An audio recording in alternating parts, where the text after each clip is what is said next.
Mega మేనల్లుడిగా Sai Dharam Tej entry ఇచ్చిన దగ్గర నుంచి వరుస హిట్స్తో దూసుకెళ్తున్నాడు. ఈ నేపథ్యంలో సుప్రీంతో గత ఏడాది హిట్ కొట్టి అదే ఏడాది తిక్కతో ఫ్లాప్ చూశాడు. ఇప్పుడు సాయి ధరమ్ తేజ్ చేస్తున్న మరో సినిమా విన్నర్. ఈ మూవీ శుక్రవారం ప్రేక్షకుల ముందుకు వచ్చేందుకు రెడీ అయింది. మాస్ యాక్షన్ చిత్రాల డైరెక్టర్ గోపీచంద్ మల్లేని దర్శకత్వంలో విన్నర్గా వచ్చేందుకు రెడీ అవుతున్నాడు సాయి. ఇప్పటి చిన్న బడ్జెట్ సినిమాలతో మంచి కమర్షియల్ హిట్స్ కొట్టిన సాయి ఈసారి మాత్రం రిస్క్ చేస్తాడన్న టాక్ వినిపిస్తోంది. విన్నర్ మూవీని సాయి ధరమ్ తేజ్ గత చిత్రాలతో పోలిస్తే భారీ బడ్జెట్తో తెరకెక్కింది. ఈ మూవీలో హీరోయిన్గా రకుల్ ప్రీత్, జగపతి బాబు విలన్గా, బాలీవుడ్ విలన్ అనూప్ ఠాకూర్ సింగ్ లాంటి వాళ్ళు నటిస్తున్నారు. ఇక షూటింగ్, హార్స్ రేసింగ్ సన్నివేశాలు కలుపుకొని బడ్జెట్ 24 కోట్ల వరకు వచ్చింది.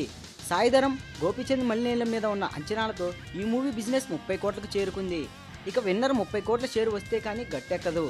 అంటే ఈ మూవీకి 45 కోట్ల వరకు గ్రాస్ కలెక్షన్స్ రావాల్సి ఉంటుంది. మరి ఇప్పటి వరకు 25 కోట్ల మార్కు వరకే పరిమితమైన సాయి ఈ భారీ టార్గెట్ అందుకోకపోతే బయ్యర్లు నష్టపోవాల్సిందే. ఈ వీడియోపై మీ విలువైన కామెంట్స్ ని మాతో షేర్ చేసుకోండి. అండ్ ఇంకో విషయం, సబ్స్క్రైబ్ చేయడం మర్చిపోకండి.